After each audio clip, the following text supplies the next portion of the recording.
பிரபஞ்சத்திற்கும் எனது அருமை தாய் தந்தையருக்கும் என் உள்ளம் கனிந்த ஆன்மீக அன்பர்கள் அனைவர்களுக்கும் என் வணக்கத்தையும் வாழ்த்துக்களையும் தெரிவித்துக் கொண்டு இன்று மாதம் சரிங்களா, இன்றைய தேதியில் என்ன பார்க்க போகிறோம் அப்படின்னு பார்த்தீங்கன்னா ஆவணி மாதம் சரிங்களா. ஆவணி மாதத்துக்குரிய ஒரு சிறப்பான தருணங்கள் நிகழ்ச்சிகள் என்னென்ன இருக்குது, 12 ராசிக்காரர்களுக்கு என்ன விதமான பலன்கள் இருக்க போகுது அப்படின்றத இந்த வாட்டி நம்ம பார்க்க போகிறோம் இந்த மாதம் சரிங்களா. இதில் 12 ராசிக்காரர்களுக்கும் ரொம்ப சிறப்பான ஒரு அமைப்பு இருக்குமா அப்படின்னு கேட்டிங்கன்னா கண்டிப்பாக இருக்கும். இப்போ பார்த்தீங்கன்னா நம்ம தமிழ் புத்தாண்டு தாண்டி நம்ம வந்துட்டு இருக்கோம். ஸோ இந்த ஆவணி மாதம் எல்லாருக்கும் மிக சிறப்பான ஒரு அமைப்பை கொடுக்கும். அப்படி என்னென்ன அமைப்பை யாருக்கெல்லாம் கொடுக்குது அப்படின்னு பார்த்துருவோம். முதல்ல ஆவணி மாதம் சரிங்களா, ஆவணி மாதத்தோட சிறப்பு என்னன்னு சொல்லிட்டு பார்த்துடலாம். ஆவணி மாதத்தை பார்த்தீங்கன்னா சிம்ம மாதம் அப்படின்னு சொல்லுவாங்க. இதுக்கு காரணம் என்ன பார்த்தீங்கன்னா சிம்மம் சரிங்களா, சிம்ம ராசியில் சூரிய பகவான் அதிபதி சூரிய பகவான் பார்த்தீங்கன்னா அவரோட ராசியிலேயே ஆட்சி பெற்று அமர்ந்திருந்து எல்லா வேலையும் திடமான விஷயங்களை செஞ்சு கொடுக்க போறாரு அப்படின்னு சொல்லலாம். இதெல்லாம் சிம்ம மாதம்னு சொல்லுவாங்க. இந்த மாதத்துல பார்த்தீங்கன்னா நமது மகாவிஷ்ணு அவர் என்ன பண்ணுறாரு, இந்த உலகத்தையே அளக்கிறதுக்கு ஒரு சின்ன குட்டை வடிவ பையனாக இருந்து இந்த உலகத்தையே தன் காலடியில் அளக்கக்கூடிய நிகழ்ச்சி அப்படின்னு பார்த்தா திருவோணம் நட்சத்திரம், ஆவணி மாதம் திருவோணம் நட்சத்திரத்தில் இந்த நிகழ்ச்சி நடக்குது சரிங்களா. அந்த தினத்தில் தான் அவர் பிறந்திருந்தார். அடுத்தது பார்த்தீங்கன்னா இது சிவபெருமானுக்கும் உரிய மிக சிறப்பான ஒரு மாதம் அப்படின்னு சொல்லலாம். அதுவும் பார்த்தீங்கன்னா இன்னொன்று நம்ம கிருஷ்ண பரமாத்மா அஷ்டமி திதியில் ஆவணி மாதத்தில் அஷ்டமி திதியில் தான் பிறந்திருக்கிறார். ஸோ அத்தனை குறை சிறப்புகளும் இருக்கு. சரி இவங்களுக்குலாம் இருக்கு. அப்போ விநாயகர் விட்டுருவோமா? நம்ம விநாயகருக்கு சங்கடா சதுர்த்தி, மகா சங்கடா சதுர்த்தி இந்த வருடத்தில் கடந்த ஒரு வருடமா சதுர்த்தி விரதத்தை நம்மளால கடைபிடிக்க முடியலை அப்படின்னு சில நாள் இருப்பாங்க, தொடர்ந்து பண்ணிட்டு இருப்பாங்க. சில டைம் பண்ண முடியாமல் போயிருக்கும். அவங்க எல்லாமே அந்த டைமில் விட்டுருந்தாலும் இந்த மகா சங்கட சதுர்த்தி அப்படின்னு சொல்லக்கூடிய விநாயகர் சதுர்த்தி அப்படின்னு சொல்லுவோம். அது பார்த்தீங்கன்னா ஆவணி மாதம் நம்மளுக்கு வரப்போகுது சரிங்களா. அதில் நம்ம ஆகஸ்ட் 27 அப்படின்னு சொல்லலாம் ஆங்கிலத்தில். ஸோ அந்த தேதிக்கு வரக்கூடிய சதுர்த்தி விரதம் சரிங்களா, மகா சங்கட சதுர்த்தி விநாயகர் சதுர்த்தின்னு சொல்லுவோம். ஸோ விநாயகர் முழு முதற் கடவுள் விநாயகரை வழிபட்டு நம்ம செய்யக்கூடிய அனைத்து செயல்களும் சிறப்பாக இருக்கும் அப்படின்றது நம் முன்னோர்கள் நம்மளுக்கு கொடுத்த ஒரு அருள்வாக்கு அப்படின்னு சொல்லலாம். இத்தனை மிக்க சிறப்பான ஆவணி மாதம் நமக்கு 12 ராசிக்காரர்களுக்கும் எந்த விதமான பலன்களை கொடுக்க போகிறது அப்படின்ற விஷயத்தை நம்ம தனித்தனியாக பார்த்துருவோம். இதில் யாருக்கெல்லாம் சிறப்பாக இருக்குது, என்னென்ன முன்னெச்சரிக்கை நடவடிக்கைகள் யாரெல்லாம் எடுத்துக்கணும், யாருக்கெல்லாம் தனவரவுகள் அதிகமாக இருக்குது அப்படின்ற விஷயத்தையும் நம்ம தெளிவாக பார்க்க போகிறோம். மிதுன ராசி அன்பர்களுக்கு வணக்கம். மிதுன ராசி அன்பர்கள் இந்த ஆவணி மாத பலன் எப்படி இருக்க போது, என்ன சிறப்பான விஷயங்களை உங்களுக்கு அள்ளி வழங்க போகுது அப்படின்னு சொல்லிட்டு அனைத்து நண்பர்களும் காத்து கொண்டிருக்கிறீர்கள். ஆவணி மாதத்தின் சிறப்பான பலன்களையும் பாதக சூழ்நிலைகளையும் உங்களுக்கு தெரிவிக்க வந்துள்ளேன் சரிங்களா. இந்த ஆவணி மாதத்தில் எப்படிலாம் இருக்க போகுது சரிங்களா. சரியா குழந்தை, சில பேருக்கு குழந்தை பாக்கியம் சம்பந்தமான விஷயங்கள்லாம் காத்துட்டு இருக்கீங்க, திருமணம் சம்பந்தப்பட்ட விஷயங்களுக்காகவும் நிறைய பேர் காத்துட்டு இருக்கீங்க. இந்த ஆவணி மாதம் உங்களுக்கு எப்படி இருக்க போகுது அப்படின்னு பார்த்தோம்னா மிதுன ராசி அன்பர்கள், மிதுன ராசிக்கு சொந்தக்காரரான புத பகவான் 2 கடகத்தில் சுக்கிரனோடு சஞ்சரித்து கொண்டிருக்கிறார் சரிங்களா. சுக்கிரனோட சேர்ந்து இருக்கக்கூடிய இந்த காலகட்டம், சுக்கிரன் யாருன்னு பார்த்தீங்கன்னா மிதுனத்துக்கு 5க்கும் 12க்கும் அதிபதி சரிங்களா. 5 குழந்தை கண்டிப்பாக கிடைக்கும் சரிங்களா. குழந்தைக்காக காத்து கொண்டிருக்க மிதுன ராசி அன்பர்களுக்கு குழந்தை வரம் கிடைக்கக்கூடிய ஒரு மாதமாக ஏன்னு பார்த்தீங்கன்னா இந்த ஆவணி மாதத்தில் சிறப்பிலே சொல்லியிருக்கேன் உங்களுக்கு சரிங்களா. இப்போ வாமன அவதாரம் சரிங்களா, அவர் கிருஷ்ண அவதாரம் இது எல்லாமே பார்த்தீங்கன்னா இந்த ஆவணி மாதத்தில் தான் கிடைச்சிருக்கு. ஸோ இந்த ஆவணி மாதத்தில் புதன்னாலே பெருமாள் தான். ஸோ அப்போ கண்டிப்பாக குழந்தை வரம் கிடைக்கும்னு கேட்டால் கண்டிப்பாக கிடைக்கக்கூடிய வாய்ப்புகள் உண்டு. ஏன்னா புத பகவான் கடகத்தில் சுக்கிரனுடன் சஞ்சரிச்சிருக்கார். ஸோ அதனால் பார்த்தீங்கன்னா ஒரு சின்ன ஒரு ஆப்ரேஷன், ஒரு மருத்துவ உதவியுடன், சின்னது ஆப்ரேஷன்ஸ் எதனா இருக்கலாம் செக் பண்ணிக்கலாம், இல்லை ஒரு மருத்துவ உதவியின் மூலமாக சரிங்களா குழந்தைக்காக காத்து கொண்டிருக்கிற தம்பதிகளுக்கு குழந்தை வரத்தை அள்ளி கொடுக்க போகிறார் அப்படின்னு சொல்லலாம். ஏன்னா இந்த கடகத்தோட அதிபதி சந்திர பகவான் எங்கே இருக்கிறாருன்னு பார்த்தீங்கன்னா இந்த ஆவணி மாத தொடக்கத்தில் ரிஷபத்தில் இருக்கார், உச்சத்தில் இருக்கிறார். ஸோ அவர் உச்சத்தில் இருக்கும்போது பார்த்தீங்கன்னா உங்களுக்கு எல்லாமே அள்ளி கொடுக்கக்கூடிய ஒரு வாய்ப்பினை ஏற்படுத்த கொடுக்கிறார் சரிங்களா. அதுவும் இல்லாமல் பார்த்தீங்கன்னா உங்களோட இன்கேஸ் உங்களுக்கு ஒரு வருமானம் சார்ந்த விஷயங்கள், வருமானம் தொழில் சார்ந்த விஷயங்கள் எப்படி இருக்க போகுது, ஒரு லாபகரமாக இருக்குமா, வெளிநாடு சார்ந்த விஷயங்கள் லாபகரமாக இருக்குமா அப்படின்னு பார்த்தீங்கன்னா அதுவும் வெளிநாடு உங்களுக்கு ஒரு மிகமான ஒரு லாபகரமான விஷயமா இருக்கும். வெளிநாடு சம்பந்தப்பட்ட ஒரு விஷயங்கள், ஆன்லைன் சம்பந்தப்பட்ட விஷயங்கள் உங்களுக்கு வரவுகள் ஏற்படக்கூடிய ஒரு காலகட்டமாக இருக்கிறது அப்படின்னு சொல்லலாம். ஏன்னு பார்த்தீங்கன்னா நீங்கள் உள்ளூர்லேயே வேலை செஞ்சீங்கன்னா அந்த அளவுக்கு ஒரு சிறப்பாக இருக்காது. ஆனால் வெளிநாடு முதலீடுகள், வெளிநாட்டில் இருப்பவர்கள் மூலமாக ஒரு மிக சிறந்த ஒரு வருமானம் கிடைப்பதற்கான ஒரு வாய்ப்புகள், நீங்களே கூட சுற்றுலா போகிறதுக்கான வாய்ப்புகள் ஏற்படும். உங்கள் ஆஃபீஸ்லேயே கூட ஒரு கேட்டகரி வச்சிருப்பாங்க, இவங்களாம் இந்த மந்தில் போகலாம் அப்படின்ட்டு. அந்த கேட்டகரியில் இந்த மாதம் உங்களுக்கு அலாட் பண்ணக்கூடிய ஒரு வாய்ப்புகள் ஏற்படும். நீங்கள் வெளிநாடு போகிறதுக்கான ஒரு வாய்ப்புகள் மிக சிறப்பாக அமைவதற்கான வாய்ப்புகள் உண்டு அப்படின்னு சொல்லலாம். அடுத்து பார்த்தீங்கன்னா உங்களோட முயற்சி சம்பந்தப்பட்ட விஷயங்கள், நீங்க ஏதாவது முயற்சியில் இருக்கீங்க, ஒரு படிப்பு சம்பந்தப்பட்ட புதுசாக ஒரு அப்ளை பண்ணியிருக்கீங்க கவர்மெண்ட் ஜாபுக்கு, சரிங்களா, இல்லை ஒரு போலீஸ் ட்ரைனிங்கில் நீங்கள் இருக்கீங்க. ஸோ கவர்மெண்ட் சார்ந்த ஒரு அதிகாரி சார்ந்த விஷயங்கள் நீங்கள் முயற்சியில் இருக்கும்போது பார்த்தீங்கன்னா அது சக்ஸஸ் கொடுக்குமான்னு கேட்டிங்கன்னா, உங்களுக்கு சூரிய பகவான் பார்த்தீங்கன்னா சிம்ம ராசியிலேயே இருக்கார். அப்போ கண்டிப்பாக முயற்சி கொடுக்கும்ல, முயற்சி என்ன ஆகும், சக்ஸஸ் கொடுக்கும், சரிங்களா. ஆனால் அதுக்கு தீவிரமான முயற்சி வேணும். நான் சும்மா ஒரு அப்ளிகேஷன் மட்டும் போட்டுட்டேன், நான் கவர்மெண்ட் ஆஃபீஸர் ஆகிடுவேன் அப்படின்னு சொல்ல முடியாது, சரிங்களா. நான் மாரத்தான் ரேஸ் மட்டும் ஓடுறேன், நான் வின் பண்ணி சொல்ல, அதுக்கான முயற்சிகள் கொண்டு பலன் நீங்கள் அப்பப்போ பண்ணிக்கிட்டே இருக்கும் போது, அதில் தீவிரமான முயற்சிகளில் ஈடுபடும் போது வெற்றியாளராக திகழக்கூடிய அன்பர்களில் மிதுன ராசி அன்பர்கள் இருக்காங்க அப்படின்னு தெளிவாகவே சொல்லிக்கலாம், சரிங்களா. உங்களோட சகோதரம் சார்ந்த விஷயங்கள், சரிங்களா, சகோதரம் சார்ந்த விஷயங்களில் ஒரு சிறிய மனக்கசப்பு ஏற்படக்கூடிய ஒரு அமைப்பு ஏற்படும். இந்த ஆவணி மாதம் சகோதரம் பார்த்தீங்கன்னா ஒரு சின்ன ஒரு சண்டைகள், மனக்கசப்பு ஏற்பட வாய்ப்புகள் உண்டு.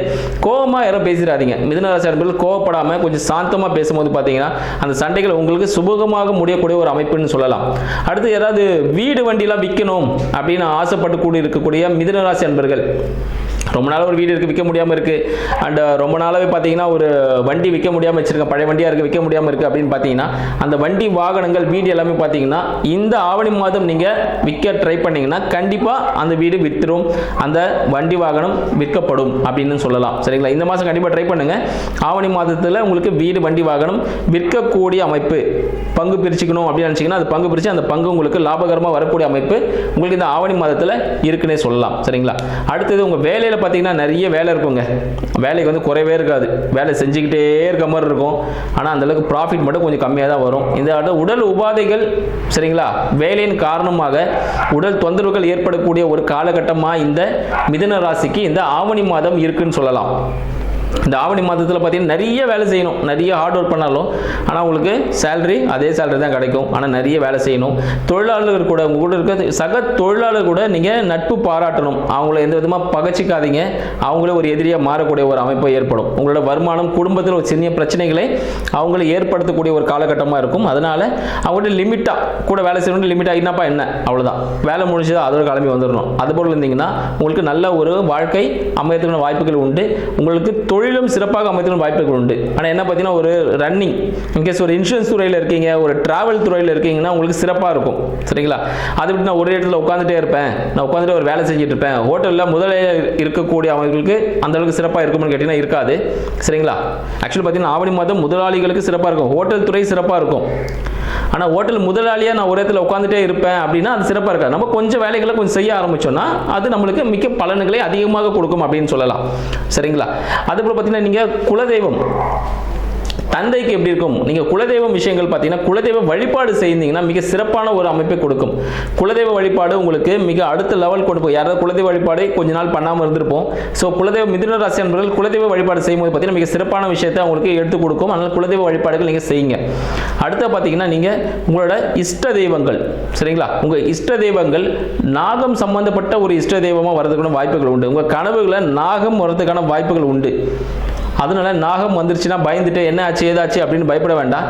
அது உங்களை ஆசீர்வதிக்கக்கூடிய ஒரு அமைப்பில் இருக்குது. உங்கள் தாத்தா பாட்டி, சரிங்களா, அந்த வழிமுறையில் இருக்க முன்னோர்களை வழிபட தவறி இருப்போம் அப்படின்ற ஒரு அறிகுறி, சரிங்களா. இப்போ ஆடி அமாவாசை முடிஞ்சது, அதனால் பார்த்தீங்கன்னா அடுத்த வர அமாவாசையில் கண்டிப்பாக அவங்களுக்கு ஒரு வேஷ்டி சேலை வச்சு அவங்கள வழிபாடு செஞ்சீங்கன்னா அடுத்த லெவலுக்கு மூவ் பண்ணக்கூடாது. இதெல்லாம் உங்களுக்கு தடங்கள் ஏற்பட்டிருக்கும். இத்தனை காலமாக பார்த்தீங்கன்னா உங்களுக்கு சின்ன சின்ன தடங்கள் ஏற்பட்டுகிட்டே இருந்திருக்கும். அந்த தடங்கள் எல்லாமே உங்களுக்கு சீர் செய்யப்படும். இந்த வழிபாட்டின் மூலம், முன்னோர் வழிபாட்டின் மூலமாக உங்கள் தடங்கள் அனைத்தும் சீர் செய்யப்படும் அப்படின்னு சொல்லலாம். அடுத்து உங்களோட திருமண வாழ்க்கை எப்படி இருக்கும், மிதுன ராசி அன்பர்களுக்கு திருமண வாழ்க்கை எப்படி இருக்கும் அப்படின்னா, இத்தனை காலமாக பார்த்தீங்கன்னா நீங்கள் பெண் கிடைக்கல, கல்யாணத்துக்கு இல்லை ஆண் கிடைக்கல, அப்படி மாப்பிள்ளை கிடைக்கலன்னு தேடிட்டு இருப்பீங்க. இப்போ பெண்ணோ ஆணோ காத்து கொண்டு இருக்கக்கூடிய அவசியமே இல்லை. ஏன்னா நீங்க எதிர்பார்க்கக்கூடிய வரன் அவங்களாவே தேடி வந்து உங்ககிட்ட கேட்பாங்க, ஏங்க எங்கள் வீட்டில் ஒரு பையன் இருக்கான், உங்கள் வீட்டில் பொண்ணு இருக்குன்னு கேள்விப்பட்டிருந்தோம், சரி கல்யாணம் பண்ணலாம் அப்படின்னு சொல்லிட்டு.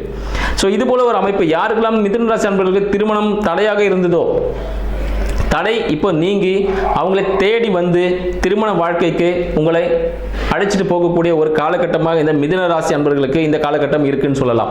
சரிங்களா? இந்த மிதுன ராசி அன்பர்களுக்கு குடும்பம் அமையறதுக்கான ஒரு வாய்ப்பு, நல்ல குடும்பம் அமையும், நல்ல வருமானம் அமையக்கூடிய ஒரு வாய்ப்புகளாக இருக்கு. சரிங்களா? ஜுவல்லரி ஷாப்ஸ் சொல்லியிருந்தேன், jewellery shops, textiles, so food items, fruits, இது மாதிரி இதெல்லாம் நீங்கள் இன்வெஸ்ட்மெண்ட் பண்ணுறீங்கன்னு ஒரு பிஸ்னஸ் பண்ணுறீங்கன்னா அது ஒரு சக்ஸஸ்ஃபுல்லாக கொடுக்கக்கூடிய ஒரு வாய்ப்பை ஏற்படுத்தும் அப்படின்னு சொல்லலாம். உங்களுக்கு கவர்மெண்ட் அரசாங்க ரீதியான வேலை வாய்ப்புகள் கிடைக்குமான்னு கேட்டிங்கன்னா கிடைக்கிறதுக்கான வாய்ப்புகள் நிறைய இருக்கு. அரசாங்க துறையில் நிறைய ட்ரை பண்ணுங்க, உங்களுக்கு ஈஸியாக அந்த வேலைகளை கிடைக்கிறதுக்கான வாய்ப்புகள் உண்டு அப்படின்னு சொல்லலாம். அடுத்து பார்த்தீங்கன்னா உங்களோட 4ஆம் பாகத்தில் செவ்வாய் பகவான் இருக்காரு. ஸோ செவ்வாய் பகவான் இருக்கனால கண்டிப்பாக வண்டி வாகனம் செல்லும் போது ஒரு பார்த்து போகணும். சரிங்களா? வண்டி வந்து சிறிய விபத்துகள் ஏற்படக்கூடிய ஒரு அமைப்பு இருக்கு. இல்லைன்னு பார்த்தீங்கன்னா உங்களை வீடு சார்ந்த விஷயத்தில் சின்னதாக இடிச்சு கட்டக்கூடிய ஒரு அமைப்பு ஏற்படும். சரிங்களா? இந்த விஷயங்கள் ஒன்று நம்ம வண்டி வாகனத்தை விற்கிற ஐடியா இருந்தால் வித்துடணும். ஸோ அப்போ இந்த விஷயங்கள் எதுவும் ஏற்படாது. அப்படி இல்லைன்னா வண்டி வாகனத்தை சிறிய ஒரு விபத்து ஏற்படுறதுக்கு வாய்ப்புகள் உண்டு. ஆனால் சின்ன விபத்து தான், ஆனால் நீங்கள் பார்த்து போனீங்கன்னா அது பெருசாக ஏற்படாது. வண்டி பஞ்சர் கூட ஆகி நின்றுலாம் நம்ம நல்ல நேரம் இருந்துச்சுன்னா. சரிங்களா? இல்லை வீட்டில் எங்கேயாவது சின்ன ஒரு ஆல்ட்ரேஷன் ஒர்க், ரூமில் சின்ன ஆல்ட்ரேஷன் ஒர்க்னா அந்த ஒர்க் பண்ணினாலும் ஓகே தான். இந்த மாதிரி விஷயங்கள் இந்த ஆவணி மாதத்தை செய்யக்கூடிய ஒரு அமைப்பு ஏற்படும். அதனால அந்த விஷயங்கள் என்ன சொல்லிட்டு இப்போவே பிளான் பண்ணிக்கோங்க. பிளான் பண்ணிட்டு அதுக்கான முயற்சிகள் ஈடுபடும் போது கரெக்டாக ஒரு விஷயத்தை பிளான் பண்ணி செய்யணும்.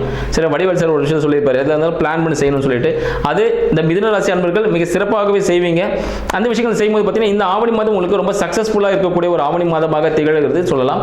இந்த ஆவணி மாதத்தில் நீங்கள் யாரை வழிபடலாம் அப்படின்னு சொல்றோம் பார்த்தீங்கன்னா சூரிய பகவானை வழிபடுங்கள். சூரிய பகவானை வழிபடும் போது உங்களுக்கு ஆவணி மாதம் மிக சிறப்பான விஷயமா இருக்கும். சூரிய பகவானை எங்கே வழிபடணும்? உடனே நான் ஞாயிறு கோவில் போகிறேன், தாராளமாக போகலாம், ஒன்றும் பிரச்சனை இல்லை. ஆனால் அங்கே போயிட்டு வழிபட்டு ஒரு நாள் 2 நாள் போவோம் மாதத்தில். தினமும் சூரிய பகவான் மேலே வரார். காலையில் அதிகாலையில் 6 to 7 இந்த நேரத்தில் வணங்குங்க. அதை விட மிக சிறப்பான விஷயம் மதியம் 12லேருந்து 1 மணிக்குள்ள கரெக்டான டைம் 12:30 இந்த நேரத்துக்கு உங்கள் மொட்டை மாடியிலையோ ரோட்டில் எங்கே இருந்தாலும் சரி அங்கேருந்து சூரிய பகவானை பார்த்து எல்லாமே நீ தான் எனக்கு செஞ்சு கொடுக்குற அப்படின்னு அவருக்கு ஒரு நமஸ்காரம் பண்ணும்போது பார்த்தீங்கன்னா உங்களுக்கு எல்லாமே சக்ஸஸ்ஃபுல்லாக கொடுக்க ஆரம்பிச்சிடும். சரிங்களா? கோவில் போகிற டைம் இல்லை, நம்ம வேண்ட வேண்டிய அவசியமே இல்லை. மிதுன ராசி அன்பர்களுக்கு நேராக சூரிய பகவான் மேலேயே இருக்கார். அவரே நம்மளை தேடி வர்றார். நம்ம கோவில் போன அவசியம் இல்லை, அவரே நம்ம டெய்லி நம்மளை தேடி வந்துட்டு தான் இருக்கார். அவருக்கு ஒரு வணக்கத்தை தெரிவித்து அவருக்கு ஒரு நன்றியை தெரிவித்து நீங்கள் பண்ணும்பொழுது பார்த்தீங்கன்னா வாழ்க்கையில் மிக அதிகமான ஒரு வெற்றிகளை குவிக்கக்கூடிய ஒரு மாதமாக இந்த ஆவணி மாதம் இருக்கிறது. அப்பா அப்படின்னு கூப்பக்கூடிய, சரிங்களா, அழைக்கக்கூடிய மக்கள், இல்லைனா பெரியப்பா அப்படின்னு கூப்பிடுறோம். இந்த ஸ்தானத்தில் இருக்கக்கூடியவர்களுக்கு ஏதாவது உதவிகள் செய்யும் பொழுது அவர்கள் மனம் புண்படாதபடி வார்த்தைகளை உபயோகிக்கணும். அவருக்கு ஏதாவது ஆடைகள் நீங்கள் வாங்கி கொடுக்கும் பொழுது உங்களுக்கு கூடுதலான ஒரு விஷயங்கள் நல்லது நடக்கக்கூடிய வாய்ப்புகள் உண்டு. அதனால் இந்த மிதுன ராசி அன்பர்கள் இந்த ஆவணி மாதத்தை சொல்லியிருக்கபடி யாருக்கு எது தேவையோ அதுக்கான முயற்சியில் ஈடுபட்டு அதில் வாழ்க்கையில் வெற்றி பெறுங்கள் அப்படின்ற வாழ்த்துக்களை தெரிவித்துக் கொள்கிறேன். நன்றி, வணக்கம்.